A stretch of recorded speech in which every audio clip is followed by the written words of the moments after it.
నామానికి స్తుతి కలుగునుగాక. మరొకసారి రాత్రికాల సమయంలో ఈ రీతిగా ప్రభు నామాన్ని బట్టి కీర్తించుటకు దేవుడిచ్చినటువంటి మంచి తరుణాన్ని బట్టి దేవునికి మహిమ కలుగునుగాక. చిన్న ప్రార్థన చేసుకొని మనము ప్రభు నామము గణపరుస్తాం.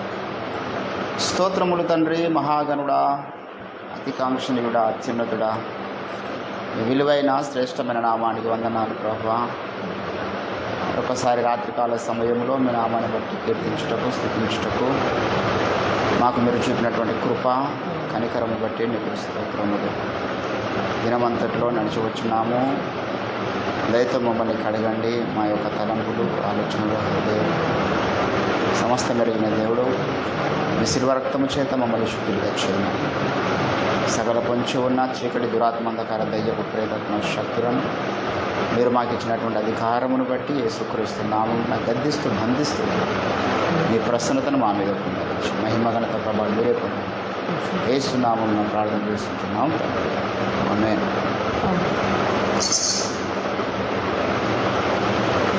దేవునికి స్తోత్రం.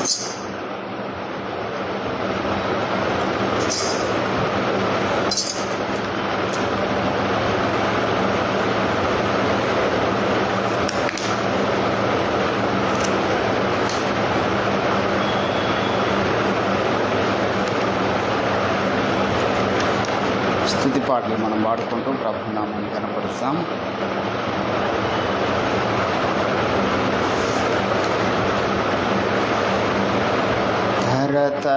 తరతరములలోన యుగ యుగములలో నీకే స్తోత్రము యేసువా. తరతరములలోన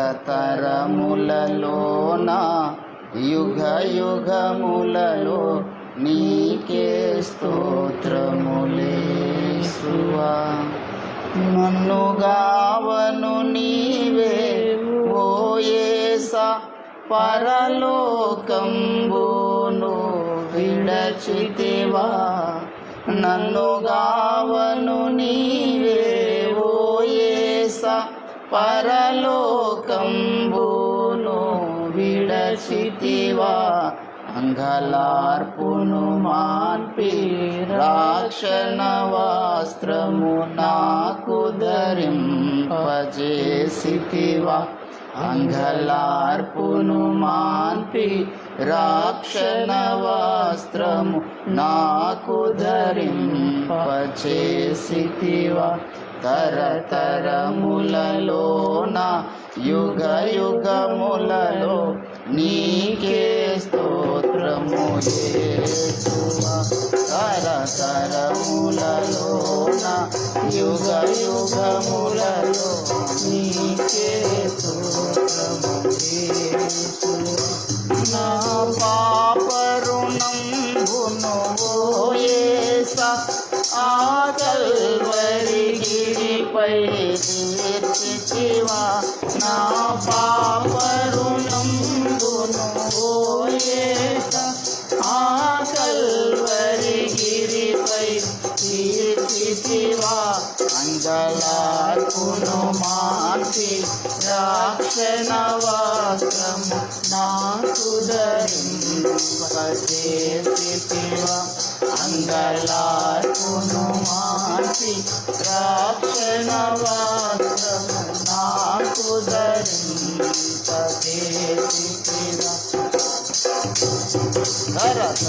తరతరములలోన యుగ యుగములలో నీకే స్తోత్రము యేసువా. నన్ను గావను నీవే ఓ యేసా, పరలోకంబును విరచితివా. నన్ను గావను నీవే ఓ యేసా, పరలోకంబును విరచితివా.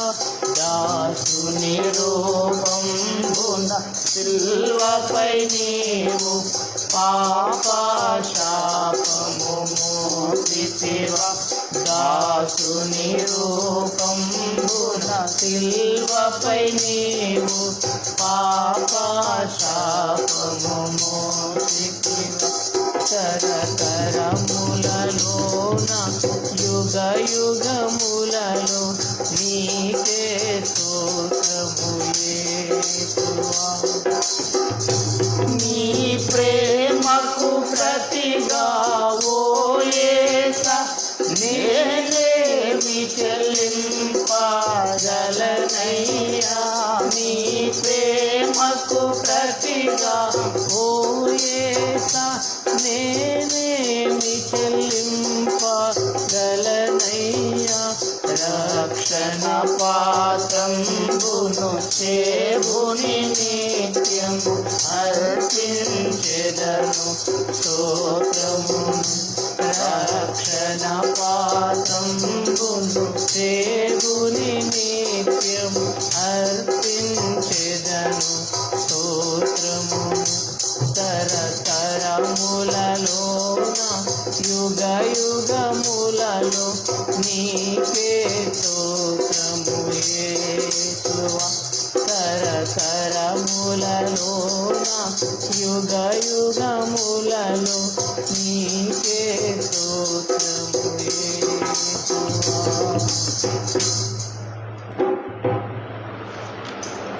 దేవునికి స్తోత్రం కలుగును గాక.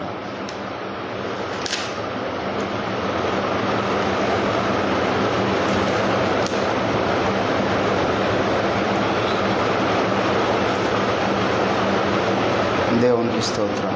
రండి ఉత్సాహించి పాడుదాం.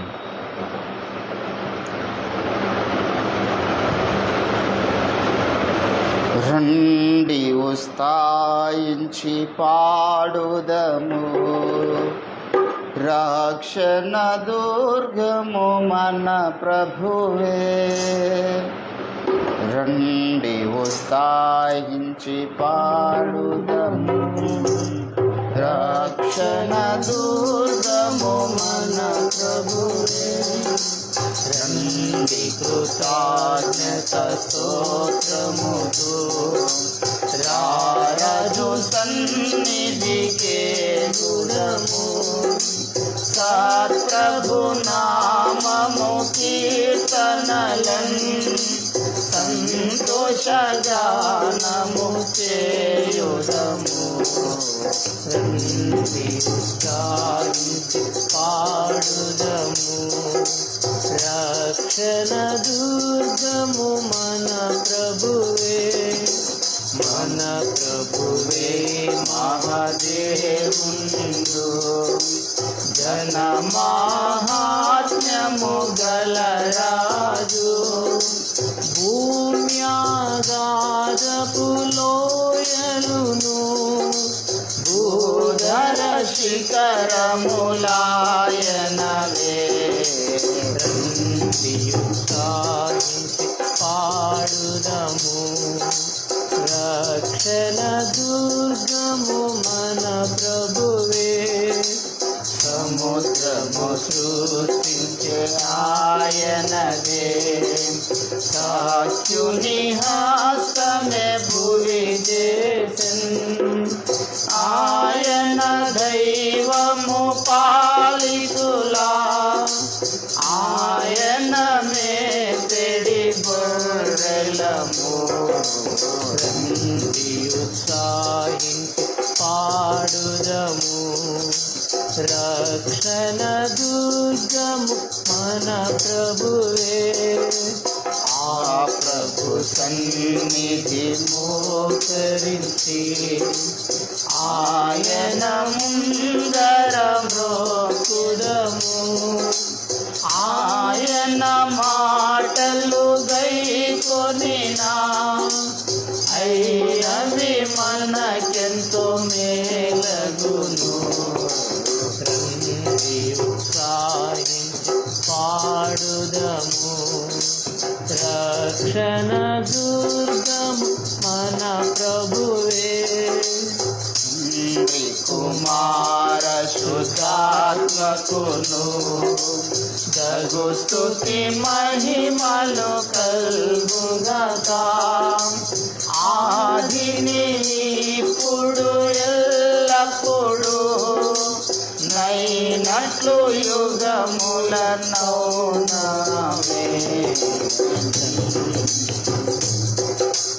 పాడుదము రక్షణ దుర్గము మన ప్రభువే.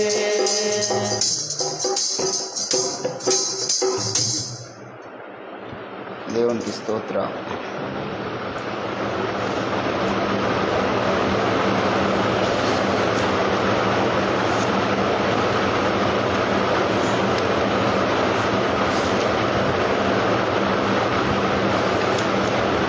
పాట పాడుకుందాం. దేవుని నామానికి మహిమ కలుగును. హల్లెలూయా.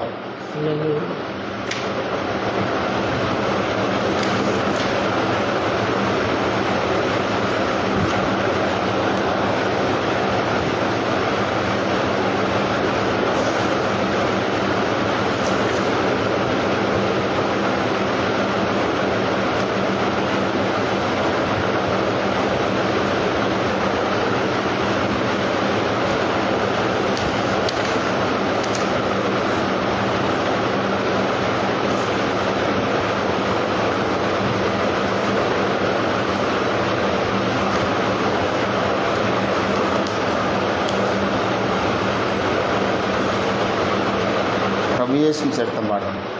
ప్రభు యేసు చరితం.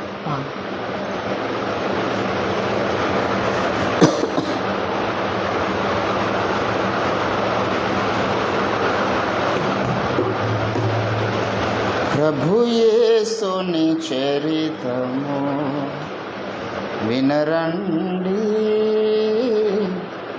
ఇక ప్రభు యేసుని చరితము. యేసుని శ్రీపారేషుని దలచిన, యేసుని శ్రీపారేషుని దలచిన దోషము తొలగునుగా, దోషము తొలగునుగా, దోషము తొలగునుగా. ప్రభు యేసుని చరితము వినరండి, ఇక ప్రభు యేసుని చరితము. పరమాత్ముడు తానే నరరూపున ధర, పరమాత్ముడు తానే నరరూపున ధర, పరమాత్ముడు తానే నరరూపున ధర. సిలువను వేలెను రక్షకుడే సుడే, సిలువను వేలెను రక్షకుడే సుడే.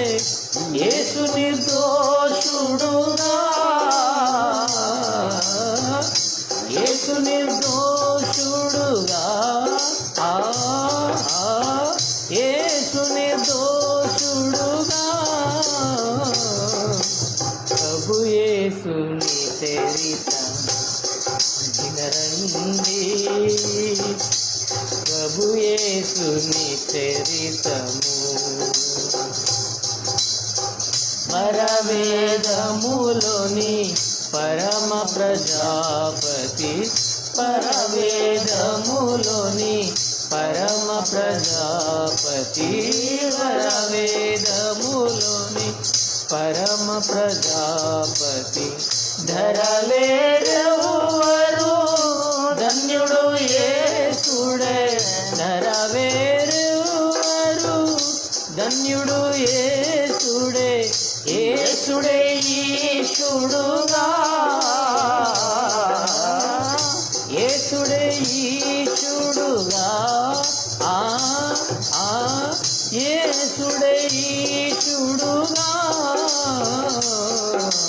ప్రభు యేసుని చరితము వినరండి, ప్రభు యేసుని చరితము వినరండి. యేసుని యేసుని దలచిన, యేసుని యేసుని దలచిన దోషము తొలగునుగా, తొలగునుగా దోషము తొలగునుగా ప్రభు యేసుని చరితము వినరండి ప్రభు యేసుని చరితము వినరండి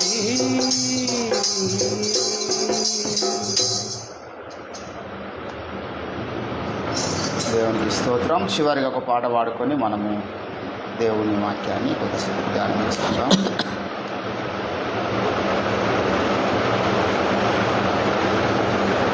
అయ్యగారు రాసిన పాట పాడదాం.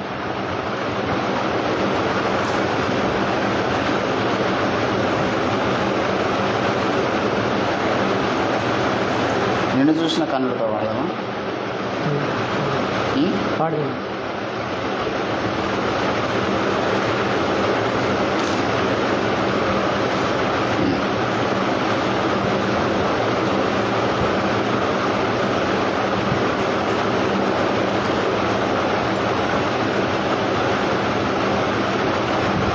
సకలము నూతనమైన వాడు, సకలం వాడు, సకలము నూతనమాయె, హృదయము రంజితమాయే ధరలో, సకలము నూతనమాయే.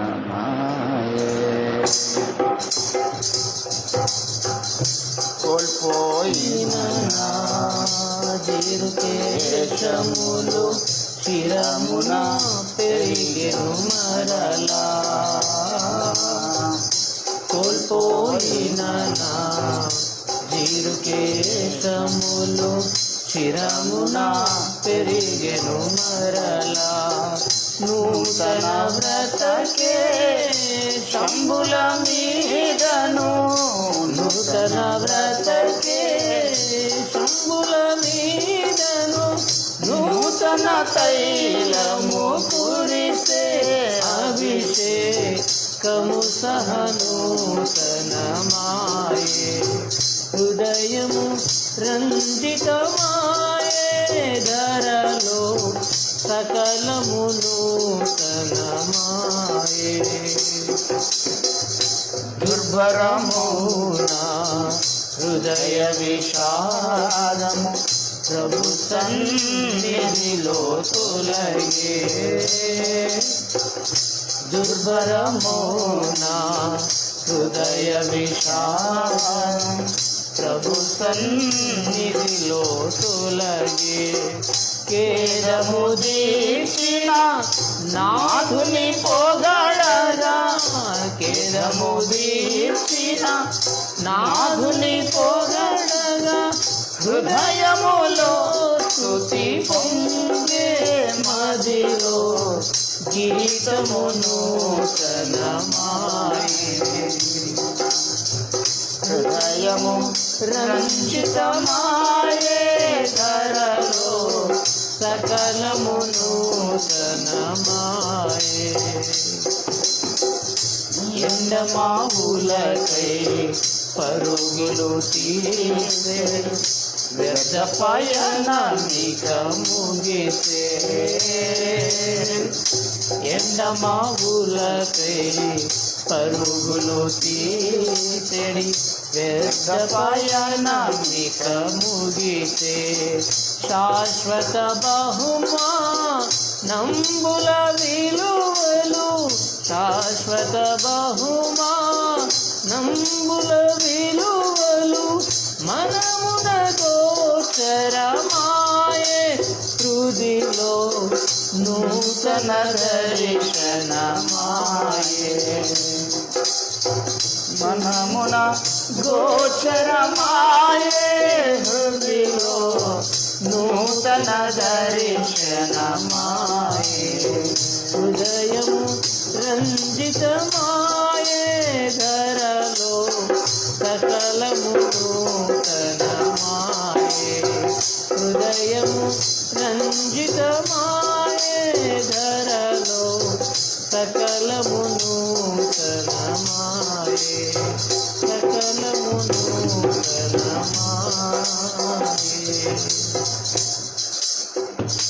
హల్లెలూయా. దేవుని నామానికి స్తోత్రం కలుగును గాక. దేవుని వాక్యాన్ని ధ్యానం చేసుకుందాము. స్తోత్రం స్తోత్రం స్తోత్రం స్తోత్రం.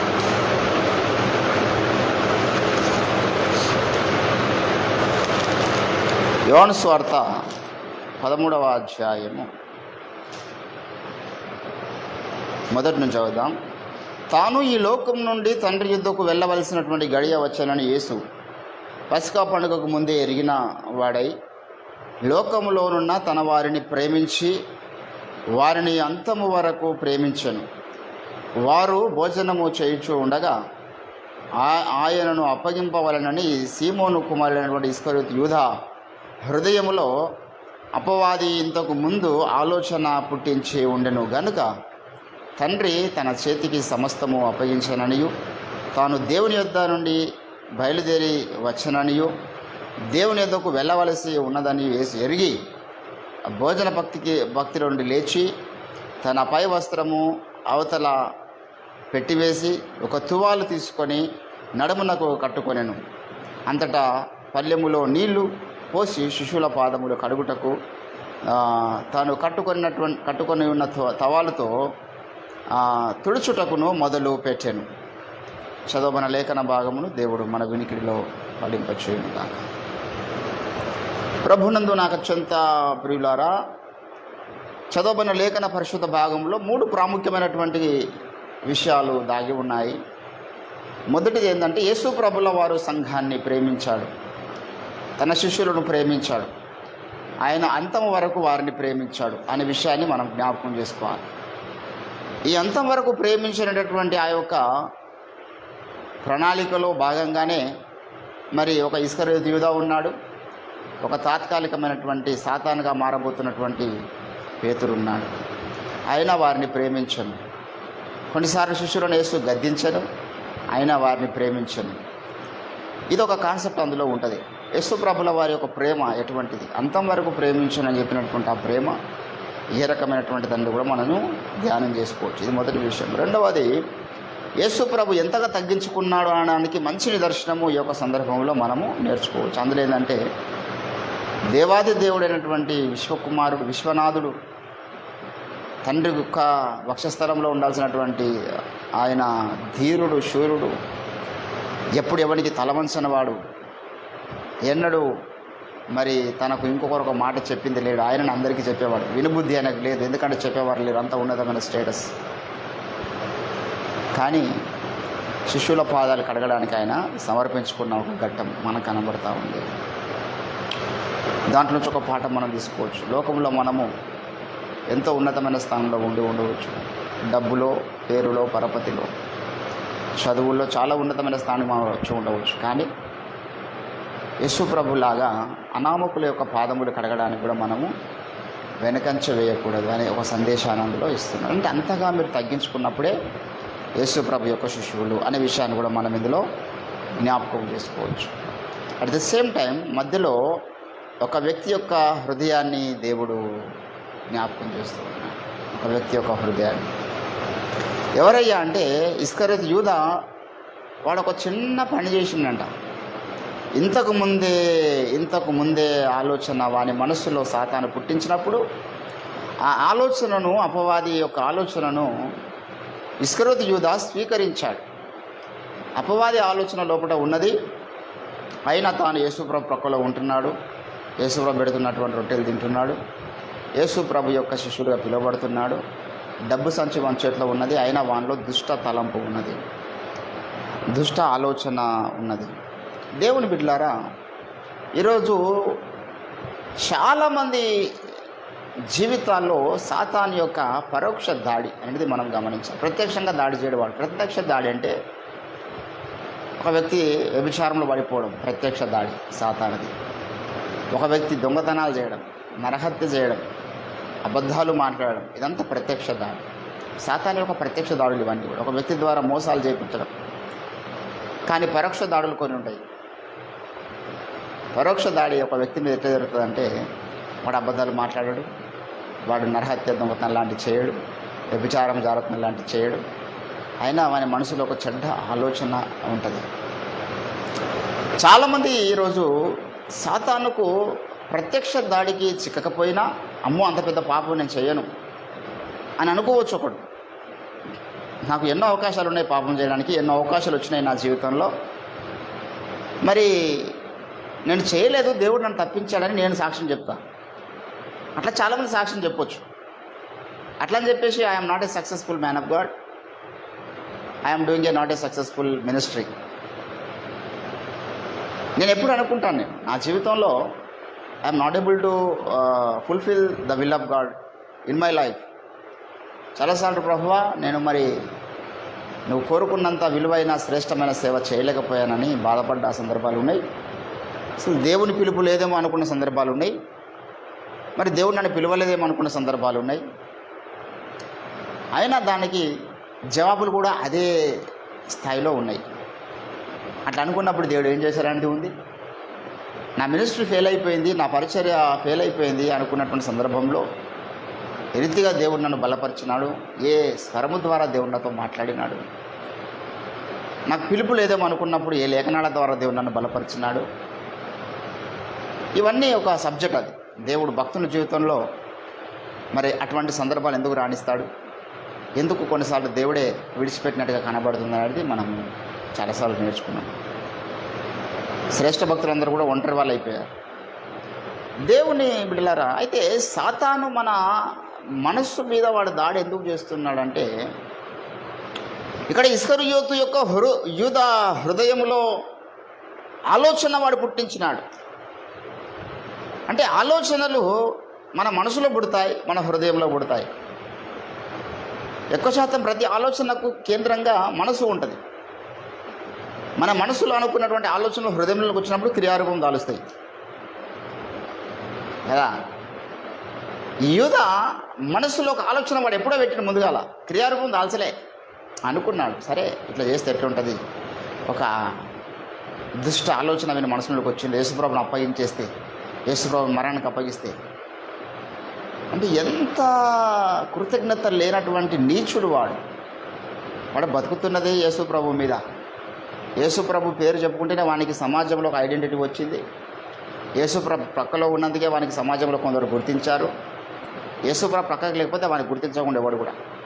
యేసుప్రభు పక్కకు లేకపోతే వానికి భోజనం దొరికేది కాదు కొంతకాలం.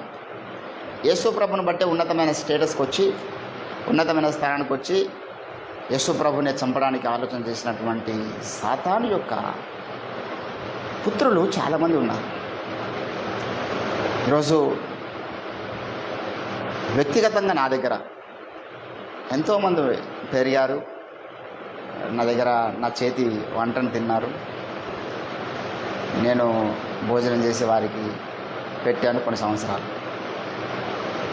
సొంత తల్లిదండ్రులే పట్టించుకున్నటువంటి దినాలు. అయ్యా మీరు మా పిల్లలు ఎంత చక్కగా పట్టించుకుంటున్నారు, ఎంతోమంది తల్లులు నా దగ్గర వచ్చి సాక్ష్యం చెప్పారు. తర్వాత అందరికీ నేనే నా సొంత తమ్ముళ్ళుగా, రక్త సంబంధులుగా అనుకొని అందరికీ ప్రతి ఒక్కరికి లైఫ్ సెటిల్ కొరకు నేను ప్రయత్నాలు చేశాను. చాలా సంవత్సరాలు నా దగ్గర ఉన్నారు, కొనసాగింది. తర్వాత కొన్ని కారణాలను బట్టి, నాలో వాళ్ళకి ఇష్టం లేనటువంటి కొన్ని కార్యాలను బట్టి మరి ఏం జరిగిందో నాకు తెలియదు, చాలామంది నా దగ్గర నుంచి వెళ్ళిపోయారు. నేను అనుకున్నా, అరే ప్రస్తుతం నా జీవితంలో ఏదో కొంత శోధనగా వారికి కనబడి ఉండవచ్చు, దాన్ని బట్టి వీళ్ళు వెళ్ళిపోయారు, చాలా సంతోషము, ఉచితంలో ఉన్నవాళ్ళ దగ్గర ఉంటారులే అనుకున్నాను నేను. కానీ బయటికి వెళ్ళిన తర్వాత రిజల్ట్ వచ్చింది కొన్ని రోజులకి. వాళ్ళు అక్కడక్కడ కొంతమంది దగ్గర, వారికి సన్నిహితులుగా ఉన్న వారి దగ్గర మాట్లాడేది ఏంటంటే, ఆయన అసలు ఫస్ట్ నుంచి మంచోడు కాదు మాకు తెలుసు అని అన్నారు. ఫస్ట్ నుంచి కూడా ఆయన జీవితం బాగలేదు అన్నారు. మరి ఫస్ట్ నుంచి ఆయన జీవితం బాగలేకపోతే ఆయన దగ్గర ఎందుకు తిన్నావు, ఎందుకు వండుకున్నావు అంటే అది ఇస్కరియోతు యూదాలోనికి వచ్చినటువంటి స్పిరిట్ యొక్క తత్వం. ఈ మధ్య కాలంలో కూడా ఓఫర్ మినిస్ట్రీస్ని వదిలిపెట్టి బయటకు వెళ్ళిపోయింది, ఎగ్జిట్ అయిపోతున్నానని చెప్పాడు. ఆ వ్యక్తి బయటికి పోయిన తర్వాత ఏమన్నాడంటే, ఆయన బ్రతుకు ఎప్పుడు మంచిది లేదు అన్నాడు. 20 ఏళ్ళు 25 ఏళ్ళు వెంబడించి ఓఫిరాయి గారి యొక్క పేరును బట్టి ఒక ఉన్నతమైన స్టేటస్కి వచ్చి ఒక ఐడెంటిటీ సంపాదించి సమాజంలో అంతకుముందు అడ్రస్ లేనోడు ఎవడు గుర్తించినటువంటి మనిషి ఓఫిరాయి గారి యొక్క పేరును ఓఫిరాయి గారి యొక్క ప్రక్కలో ఉండి కొన్ని విషయాలు నేర్చుకొని కొన్ని సంగతులు నేర్చుకొని ఉన్నతమైన స్థానానికి వచ్చిన తర్వాత ఓఫిర్ గారిలో కొన్ని నచ్చలేవని చెప్పేసి బయటికి వెళ్ళిన తర్వాత ఇదే మాట అన్నాడు. ఆయన బ్రతుకు ఫస్ట్ నుంచి మాకు మంచి లేదని తెలుసా అన్నాడు. నాకు అనిపించింది ఈ స్పిరిట్లు ఎక్కువ పనిచేస్తున్నాయి అనిపించింది. అంటే నా వ్యక్తిగత జీవితంలో జరిగినటువంటి సంఘటనలు కానీ కొన్ని సంవత్సరాల కింద మా గురువు గారి యొక్క వ్యక్తిగత జీవితంలో జరిగినటువంటి సంభవాలను గమనించినప్పుడు బయటికి వెళ్ళిన వాళ్ళు ఇస్తున్నటువంటి ఆ యొక్క చీకటి వ్యూహాలు ఏవైతే ఉన్నాయో ఎప్పుడో వారి మనసులో ఉన్నాయి, అయినా వాళ్ళ ప్రక్కలో ఉన్నారు. ఎప్పుడో వారి మనసులో ఒక చెడ్డ ఆలోచన ఉన్నది, చెడ్డ అభిప్రాయం ఉన్నది దైవజనుడి మీద, ఆయన వాడు సంఘంలో ఉన్నాడు, కొనసాగుతున్నాడు, ప్రక్కలో ఉన్నాడు, ఉన్నతమైన స్టేటస్కి వచ్చినాడు. ఈరోజు దేవుని బిడ్డలారా, ఎందుకు ఈ రకమైన పరిస్థితులు అంటే సాతాను యొక్క దాడి తలంపుల మీద జరుగుతున్నది. అది వెంటనే క్రియారూపం దాల్చదు.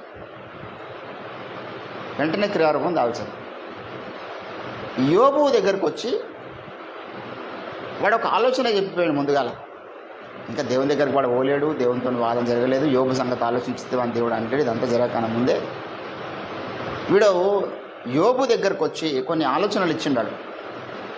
ఏం ఆలోచనలు ఇచ్చిండంటే, మరి యోబు గ్రంథం 3వ అధ్యాయము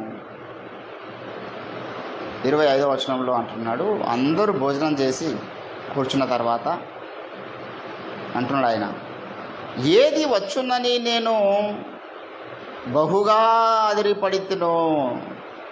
ఏంటండి? ఏది వచ్చునని నేను బహుగా భయపడితునో అది నాకు సంభవించినది, నాకు భీతి పుట్టించున్నదే నా మీదికి వచ్చుచూ ఉన్నది. ఏంటండి? యోబు తన మనసులో అనుకున్నాడు, ఒకవేళ మరి నా భార్య పిల్లలు నా కుమారులు అందరు చనిపోయి నేను ఈరోజు సమాజంలో ఉన్నతమైన స్థానం, ఈ ఆలోచన ఎవరు ఇచ్చారంటే యోబుకు వ్యక్తిగతంగా వస్తుందా?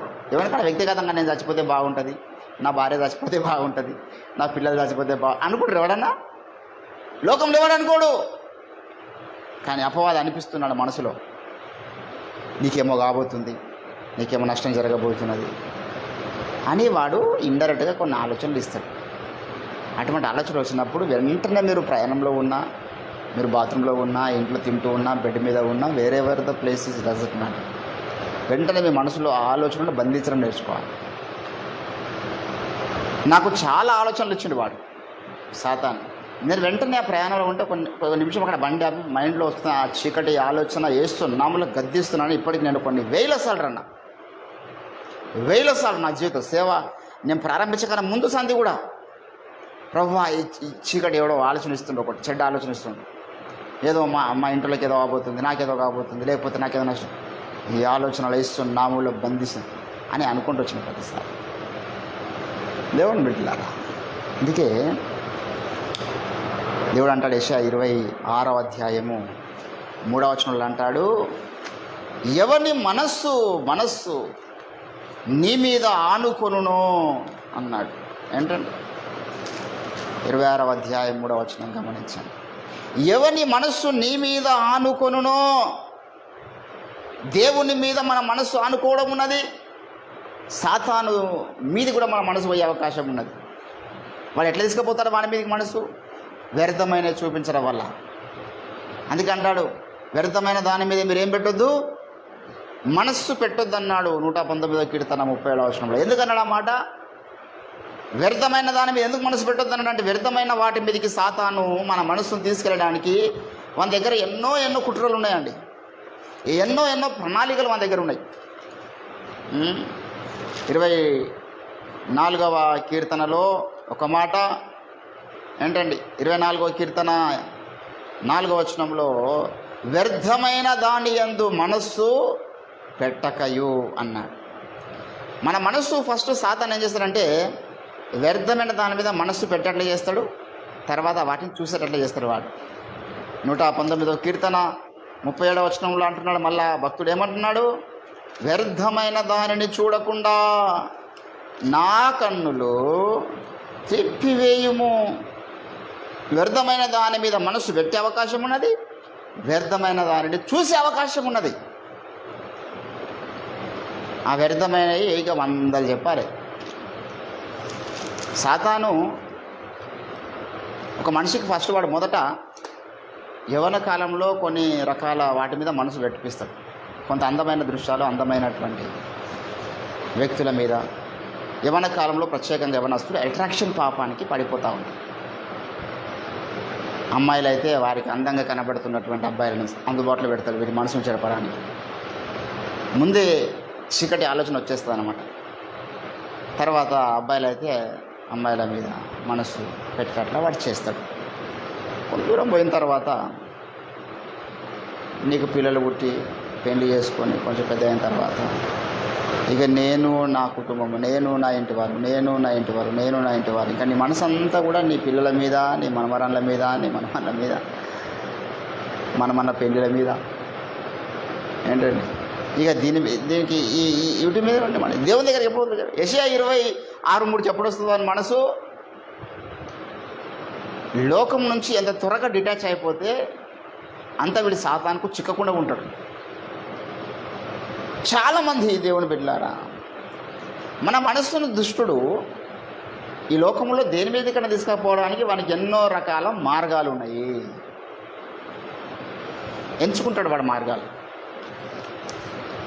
నాకు చాలా కేసులు తెలుసు.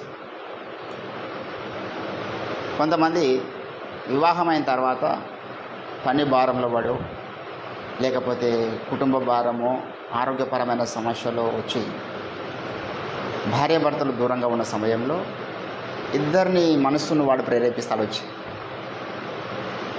నా భార్య ఆరోగ్యం మంచి లేదని భర్త అనుకుంటే చేస్తాడు, నా భర్త ఆరోగ్యం మంచి లేదని భార్య అనుకుంటే చేస్తాడు. ఇద్దరు తప్పుదారిన పోవడానికి వాడు ఒక వేదిక, అక్కడ ఒక ప్రణాళిక నిర్మించడానికి ఇద్దరికీ ఏదో ఒక రకమైనటువంటి అనారోగ్యపరమైన సమస్యలు, లేకపోతే సమాధానం లేకపోవడము, ఇద్దరు భార్యాభర్తల మధ్య గొడవలు కావడం ఏదో ఒకటి చేస్తారు. అప్పుడు ఇద్దరి మనసు, ఆమె మనసు అటు వీని మనసుని ఇటు లాగి ఎక్కడ తీసుకుపోయి ఒక నీళ్ళని బాయిలు ఎత్తేస్తుంది. అప్పుడు వాడు తలెత్తుకోలేని పరిస్థితి అయిపోతుంది. అరే నేను ఇంత దేవుని బిడ్డను కదా, నా జీవితంలో ఎంత జరిగిందంటే నీ మనసును నువ్వు అప్పగించు. ఇద్దరి మనసు కలిసి దేవుని మీద ఆనుకొని ఉండాలంటాడు ప్రసంగి 4వ అధ్యాయం 12వ వచనం. 3 పేటల తాడు త్వరగా తెగిపోదు. తర్వాత ఆ స్టేజ్ దాటిపోయింది అనుకో, ఆ స్టేజ్ దాటిపోయింది. సరే, నువ్వు ఏ రకమైనటువంటి శరీర సుఖాలకు బానిస అవుతలేవు, త్రెంచుకున్నావు, నీ శరీరాన్ని చంపుకున్నావు. అప్పుడు నీ చింత యావతంతా కూడా వాడు లోకం మీదకి లాగడానికి ప్రయత్నం చేస్తాడు. నీ చింత యావతంతా నీ కుటుంబం మీదకి లాగడానికి ప్రయత్నం చేస్తాడు. నీ చింత యావతంతా మీ ఇంట్లో ఎవరైనా సమస్యల్లో ఉన్నవారో, లేకపోతే ఏదో ఒక దాని మీదకి నీ మనస్సు మీదే రాత్రి పగలు వాడిని దాడి. ఇంతకు ముందే ఆలోచన పుట్టించి ఉండే నువ్వు సాతాను మనస్సు, సాతాను ఆలోచన ఇస్కరియోతు యూదాలోనికి వచ్చేసింది. దేవుని బిడ్డలారా, ఈరోజు ఎంతోమంది భక్తులుగా, శ్రేష్ఠ భక్తులుగా ఉన్న వారిలో ఏదైనా చిన్న తలంపు దాగి ఉన్నదేమో లోపట. తగిన కాలంలో అది ఫలించవచ్చు. ఒకవేళ మన దేవుని ప్రణాళికకు దూరమయ్యే అవకాశం ఉంటుందేమో. నా జీవితంలో నేను ఉదంతాలు ఎంతోమంది నాకు అర్థమైంది. అరే బాబు నాతో చాలా చక్కగా ఉన్నాడు, చాలా ప్రేమగా ఉన్నాడు, నేను వాడిని చాలా ప్రేమించాను, వాడు నన్ను చాలా ప్రేమించాడు. కానీ వీరి మనసులో ముందే ఆలోచన ఉందా? 6 సంవత్సరాల కింద ఆలోచన ఉందా? 7 సంవత్సరాల కింద ఆలోచన ఉందా? 10 ఏళ్ల కింద వీళ్ళు నా మీద ఒక నెగిటివ్ ఆలోచన ఉందా? అంటే ఉంటాయి మరి. ఎందుకంటే సైతాను పని చేస్తలేడు అనుకుంటున్నా. దేవుడు పని చేస్తున్నాడు, దుష్టుడు పని చేస్తున్నాడు. ఎక్కడ వాళ్ళ పని? తలంపుల మీద. కొరింథీయులకు రాసినటువంటి పత్రిక దయచేసి 2వ కొరింథీ 10వ అధ్యాయము 5వ వచనంలో అంటున్నాడు పౌలు, మేము వితర్కములను, దేవుని గురించినటువంటి జ్ఞానమును అడ్డగించు ప్రతి ఆలోచనను, ప్రతి ఆటంకమును పడద్రోసి ప్రతి ఆలోచన క్రీస్తుకు లోబడునట్లు every thought must be obey the Lord Jesus Christ. Every thought must be obey. చాలామంది చాలా ఆలోచనలు చెప్పుకోరు. అన్న నాకు ఫలానా ఉద్యోగం చేద్దాం అనిపిస్తుంది, ఆశ మనకు వచ్చింది అనుకో, వాడు చెప్పాడు. వాంది అయిన స్టైల్లో వెళ్తూ ఉంటాడు స్వబుద్ధిని ఆధారం చేసుకొని. ఒక తల్లి కుమారునికి వివాహం చేద్దామని ఆలోచన చేసింది, దైవజనుడికి చెప్పది, తన ఆలోచన చొప్పునే వెళ్తుంది. కొంతమంది మా దగ్గరికి వచ్చి సమస్యలు ఉన్నాయి ప్రార్థన చేయండి అంటారు. ఆ సమస్యలు ఏందో చెప్పరు. అప్పుల బాధలు ఉన్నాయని ప్రార్థన, అప్పులు ఎందుకు అయినాయో చెప్పరు. దాని మూలాలను గుర్తించి ప్రార్థన చేయడం వేరు. సమస్యను సింపుల్గా చెప్పినప్పుడు ఏంటంటే ఒక డాక్టర్ దగ్గరికి వెళ్ళామంటారు. ఆయన ఏమంటారు, నాకు కొంచెం తింపినట్లు అవుతుందంటే ఫస్ట్ నైట్ ఏం తిన్నాం అంటాడు. ఏం తింటే నీకు ఎందుకు పోయి అంటామా, చెప్పాలి ఏం తిన్నాం, మూలాలు ఉంటాయి. ఏం తిన్నది మీకు దింపుతుంది. తర్వాత మోషన్స్ పోయినావా అంటాడు. థైరాయిడ్ మంచిగా పడుతుందా అంటే మంచిగా, నిద్ర మంచిగా పడుతుందా అంటే మంచిగా పడుతుంది. ఇవన్నీ ఎందుకు అడుగుతాడండి డాక్టర్ దగ్గర? అవన్నీ చెప్పాను, నువ్వేం డాక్టరు, నువ్వు అన్నీ కనుక్కోవాలి, నువ్వు ఈ ప్రాక్టీస్లో తెలుసుకోలేవా? నాకు తల తిప్పుతుందంటే వెంటనే దీని మూలాలని నువ్వు కనుక్కోవాలంటారు ఎవరైనా డాక్టర్ దగ్గర వెళ్ళి? అంటే ఆలోచనల మీద దాడి జరిగింది ఈరోజు చాలామందికి. ప్రతి ఆలోచన చెప్పరు దేవుని దగ్గర. అయ్యా నాకు ఈ ఆలోచన ఉంది, ఇట్లా చేద్దాం అనిపిస్తుంది, ఒకసారి మీ అభిప్రాయం తెలియజేయండి. ఎన్నో ఆలోచనలు ముందే వాళ్ళు మూడేసుకొని గొండాలు వేసుకొని ఫిక్స్ అయిపోయి పెళ్ళిళ్ళు చేస్తారు. అబ్బాయికి కొంచెము ల్యాండ్ ఉంది, అబ్బాయి కొంచెం సౌండ్ పార్టీ, అబ్బాయి కొంచెం అందంగా ఉన్నాడు, లాస్ట్కి వాడే ఆమెను చేయని టార్చర్ అంటూ ఉండదు. ఎందుకు పెళ్ళప్పుడు ఏమని సొంత ఆలోచనల చేత నువ్వు నిర్ణయాలు తీసుకొని పెళ్ళిళ్ళు చేస్తావు? వానికి ఇంత సెటిల్మెంట్ అయ్యిండు, ఇల్లు ఉంది, వానికి భూమి ఉంది, వానికి మంచి అందం ఉంది, చదువు ఉంది, ఉద్యోగం ఉంది అని చూసి పెళ్ళిళ్ళు చేసి తీరా వాడు టార్చర్ పెడుతున్నప్పుడు దైవజనుడి దగ్గరకు వచ్చి, అయ్యగారు జర మా అల్లుడు మా బిడ్డని మంచి చూసుకుంటలేడు, ప్రార్థన చేయండి అంటే ఎందుకు ప్రార్థన చేయాలి? ఆ నిర్ణయం తీసుకున్నప్పుడు చెప్పినావు. ఆ నిర్ణయం తీసుకున్నప్పుడు ఏం చూసి నిర్ణయం తీసుకున్నావు? దైవజనుడికి అడగాలి కదా. వాడు ఏ చర్చికి వెళ్తున్నాడు, వానికి ఎంత వాక్య జ్ఞానం ఉన్నది, ఎంత ప్రార్థన జీవితం ఉన్నది, ఎంత దేవుని భయం ఉన్నది, ఎంత క్యారెక్టర్ వాడు కలిగి ఉన్నాడు సమాజంలో, వానికి లోకం పట్ల ఎంత అటాచ్మెంట్ ఉంది, వానికి కుటుంబ బంధాల పట్ల ఎంత వానికి గౌరవం ఉన్నది, పెద్దల పట్ల ఎంత గౌరవం ఉన్నది, మోరల్స్ అయితే చూడాలండి. ఇవన్నీ కూడా అవన్నీ ఏం చూడరు. ఇల్లుందా, ఉద్యోగం ఉందా, ఇంత భూమి ఉందా, చాలు మా బిడ్డను ఎంతనని తోమని ఏమైనా టార్చర్ చేయని లాస్ట్కి వస్తాను ఏమైనా విషయం దాగి చచ్చిపోయింది. స్వబుద్ధిని ఆధారం చేసుకునే బ్యాచ్ చెప్తున్నారు. అందుకే సాధన చేస్తున్నంటే, అరే మనుషులందరూ కూడా సొంత నిర్ణయాలు సొంత ఆలోచనలతో కొనసాగుతారు కాబట్టి వీళ్ళ ఆలోచనల మీద నేను దాడి చేసిన అనుకో, పలాని చూపించాలి. యోబుకు చూపిస్తున్నాడు, నాకు ఒకవేళ ఇట్లా జరిగితే, నా ఆస్తి పోతే, నా పిల్లలు ఇదైతే, ఎట్లయితే యోబు మనసులో ఆలోచనలు వాడు పుట్టించిండో అట్లనే చాలామంది జీవితాల ఆలోచనలు పుట్టించి కుటుంబాలు వాడు చెరిపేస్తుంది. చాలామంది దేవుని బిడ్డలారా నా దగ్గర కొంతమంది చేర్చుకొచ్చేవాళ్ళు. ఎందుకు బంద్ అయ్యారో నాకు తెలియదు. సాతాను వాళ్ళ దగ్గరికి వెళ్ళి, మీరు ఈ చర్చి కంటే ఆ చర్చికి వెళ్తే బాగుంటుంది, ఆ పాస్టర్ ఇంకా బలంగా స్వస్థత వరం కలిగి ఉన్న దైవజనుడు, లేకపోతే ఇంకా చాలా ఆయనకు తెలుసు, ఎక్కువ అనుభవం ఉన్నదని ఏమి చెప్పిండు వాడు.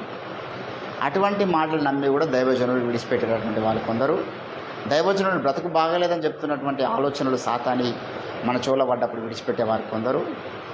ఏంటంటే ఈరోజు దేవుని బిడ్డలారా చాలామంది ఎప్పుడో ఉన్నటువంటి ఆలోచనలను బయటికి తీసుకొని జీవితాలను చెడగొట్టుకుంటున్నారు.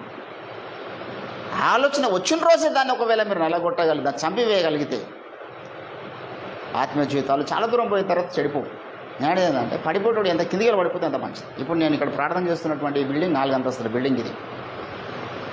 ఇప్పుడు వాడు ఫస్ట్ ఫ్లోర్ నుంచి పడిపోయాడు అనుకో, పెద్ద దెబ్బలు దాకాయి, కాలుకో చేయకో దెబ్బ ఫ్రాక్చర్ అవుతుంది, ఇంత కాలు చేయ మడగబడుతుంది, ఇరిగిపోతుంది. అలా కాకుండా వాడు 4 అంతస్తుల బిల్డింగ్ మీద పోయి పడ్డాడు అనుకో,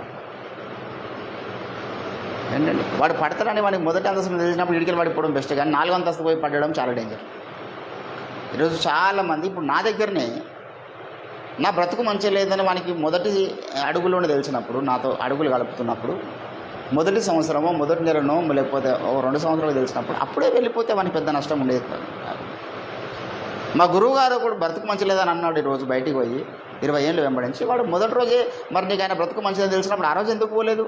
బుద్ధి లేని విధవ కదా వాడు, సైతాన్ కుట్రదారుడు కాదా, సైతాన్ అనుచరుడు కాదా? దేవుని బిడ్డలారా, సాతాను యొక్క వ్యూహాలను గుర్తించలేనటువంటి సమాజము చాలామంది. మీరు అపవాది తంత్రములు ఎన్నగరు వారిగా ఉండకూడదు అంటాడు పౌలు. ఎందుకు? వాడు చాలా కుయుక్తిపరుడు, చాలా తంత్రగుండి. కాబట్టి ఈరోజు మన మనస్సులో ఏ రకమైన ఆలోచనలు ఎక్కువగా పుడుతున్నాయి, దాని మీద మనం దృష్టి పెట్టాలి. నాకు ఎక్కువ ఇంటికి పోదామని ఆలోచన పుడుతుందా, నాకు పెంటకు పోదామని ఆలోచన పుడుతుందా, నాకు పలానా సుఖాలను అనుభవిద్దామని ఆలోచన పుడుతుందా? ఎవ్రీ థాట్, నీకు వస్తున్న ప్రతి థాట్ని వెంటనే నిర్ణయాలు తీసుకోవద్దు. నాకు పలానా థాట్ వచ్చింది, నాకు ఇక్కడ సేవ వదిలిపెట్టి ఊరికి వెళ్దామని థాట్ వచ్చింది అనుకో, ఆ థాట్ని బట్టి ఒక 10 రోజులు ఉపవాసం ఉండి ప్రార్థన చేయి. ప్రభు, ఒక ఆలోచన వస్తుంది, మరి మంచి ఆలోచన అనిపిస్తుంది నాకు, ఒక ఎదుట సరైన మార్గము కనబడినటువంటి స్థితి ఉంటుంది, కానీ చివరికి అది నరకానికి నాశనం దారితీస్తున్నావు కదా. ఆలోచన అయితే వచ్చింది ఇంటికి వెళ్దామని, ఆలోచన అయితే వచ్చింది పలానా పిల్లని పెళ్లి చేసుకుందామని, ఆలోచన అయితే వచ్చింది లేకపోతే పలానా అబ్బాయిని పెళ్లి చేసుకుందామని, ఆలోచన అయితే వచ్చింది పలానా స్థలంలో సెటిల్ అవుదామని, ఆలోచన అయితే వచ్చింది పలానా స్థలంలో సేవ చేయాలని, ఆలోచన అయితే వచ్చింది పలానా స్థలంలో ఉద్యోగం చేయాలని. కానీ నీ యొక్క చిత్తం ఏమిటి? వాట్ ఈజ్ యువర్ విల్ అని ఉపవాసం ఉండి ప్రార్థన చేయాలి. ఏంటంటే అప్పుడు దుష్టుని ద్వారా కలిగినటువంటి ఆలోచనలు మన నిజదేవుడు ప్రేమ గలవాడు, ఆయన ఆ ఆలోచనలు మన యొక్క ఉపవాస ప్రార్థన బట్టి తొలగించేవాడు. కాబట్టి ఈరోజు సాతాను మన హృదయములలో ఎప్పుడన్నా పుట్టించిన ఆలోచనలు ఇంకా కొనసాగుతున్నాయా, ఉన్నాయా? ఎవరి మీదనన్నా ద్వేషం కానీ, పగ, కలహం కానీ, లేకపోతే ఒక యథార్థపరుణ్ణి, నీతిపరుణ్ణి, ఎవరికి అన్యాయం చేయని వాడిని నష్టము చేద్దామన్న ఆలోచనలు ఏమైనా దాగి ఉంటే, ఆ రోజు అపవాది ఏ విత్తనమైతే ఇస్కరియోతు యూదా జీవితంలో వేసిండో అదే విత్తనము ఈరోజు మన హృదయాల్లో ఉండడానికి అవకాశం ఉందని దేవుడు మాట్లాడుతున్నాడు. దాన్ని ఎంత త్వరగా నువ్వు తీసి అవతలకు వాడేసేస్తే అంత మంచిది. పర్వాలేదే, చూద్దాం, అందరి బ్రతుకులు టైం వచ్చినప్పుడు బయట పెడితే అనుకుంటే ఎప్పటికున్నా ఏదో ఒకటి బయట పెట్టడం సాధన చేస్తాడు. దాన్ని బట్టి నువ్వు మళ్ళా అపవాది లిస్టులోనికి వెళ్ళిపోవాల్సి వస్తుంది. ఇక్కడ ఇస్కరియోతు యూదా వాడు ఎంత సుఖంపుసగా ప్రవర్తించినాడు చివరి దశ వరకు. కానీ లోపటినే వానికి ఎప్పటి నుంచి ఆలోచన ఉంది, మళ్ళీ ఏసయ్య పక్కలో ఉంటున్నాడు, ఏసయ్య డబ్బు సంచి మోస్తున్నాడు, అపోస్తలుడిగా పిలువబడుతున్నాడు, అద్భుతాలు చేస్తున్నాడు, అందరూ కూడా పొగుడుతున్నారు వాడిని. లోపల ఇంకొక ఆలోచన ఉంది వీనికి. ఏంటండి, ఇది అంటారు కదా, ఆంధ్ర రాజకీయాల్లో మనకు ఎక్కువ వినబడేటువంటి మాట వెన్నుపోటు వెన్నుపోటు వెన్నుపోటు అంటారు. ఈ వెన్నుపోటుదారుల బ్యాచ్ ప్రక్కలోనే ఉండి వెన్నుపోటు పొడిచేటటువంటి చీకటి మనసులు ఎందరో ఉంటారు. కనుక దేవుని బిడ్డలారా, రోజు మనము జాగ్రత్త పడదాం. మనం ఎవరికైతే అన్యాయం చేయడానికి మనం పూనుకున్న మనుషులం కాదు. మన హృదయంలో ఎవరి మీద ద్వేషం మనకు లేదు, ఎవరికో నష్టం చేద్దామని ఆలోచన మనకు అంతకన్నా లేదు. మనదైన స్టైల్లో మనం ప్రభు పరుషుల ముందుకు వెళ్తున్నాం. ఏ క్షణానికి ఆ క్షణం ప్రతిరోజు యేసయ్య సన్నిధిలో మనం ప్రార్థన చేస్తున్నాం. ఉదయకాలం, సాయంకాలం, మధ్యాహ్నం వాక్య ధ్యానంలో ఉన్నాం. దైవ చిత్తానుసారమైనటువంటి ఆలోచన చేత మనం వెళ్తున్నాం. అపవాదికి మనం చోటిస్తలేము ఆలోచనలో. అపవాదికి చోటిచ్చిన వాడు ప్రతిరోజు ప్రార్థన చేయడు. అపవాదికి చోటిచ్చిన వాడు ప్రతి వేకు అనేది ఎందుకు అంత చింత ఎందుకు ఉంటుంది వానికి? మన చింత యావతంతా కూడా అమ్మ మీదనో, ఆయన మీదనో, పిల్లల మీదనో, డబ్బు మీదనో, ఉద్యోగాల మీదనో, సంపదనల మీదనో, వ్యాపారాల మీదనో ఉన్నాడు. వాడు ఎట్లా ప్రార్థన చేస్తున్నాడు? ఏడికెళ్ళొస్తాను తోపిక. ఎవని మనస్సు ఆయన మీద ఆనుకొని ఉంటుందో రాత్రి పగలు వాడు ఆయన కొరకు ఆలోచిస్తూ ఉంటాడు. ఆయన సన్నిధిలో, ఆయన ద్వారబంధముల యొద్ద మరి గడపవల్లని వాడు తహతలాడుతూ ఉంటాడు. ఆయన మందిర ఆవరణ వాడు నివసింపవని తహతలాడుతూ ఉంటాడు. ఎందుకంటే మన మనస్సు ఆయన మీద ఆనుకొని ఉన్నది. యేసు మీద మనస్సు ఆనుకొని ఉన్నవా అని ఒక లక్షణాలు. ఆయన సన్నిధి పట్ల వాడి కేకలు వేస్తాడు. నా శరీరము కేకలు వేయుచున్నది దేవుని మందిర ఆవరణంలోనికి వెళ్ళవాలని అంటాడు. కాదు, నీకు ప్రార్థన చేయబుదైతే లేదా? బైబిల్ చదవబుదైతే లేదా? సువార్త కూటాలకు లేకపోతే ప్రార్థన కూటాలకు రాబుదైతే లేదా? నీ మనసు దేవుని మీద అనుకోలేదని అర్థం. రాత్రింబగలు నువ్వు ప్రార్థన కొరకు పరితపిస్తున్నావా? సువార్త కొరకు పరితపిస్తున్నావా?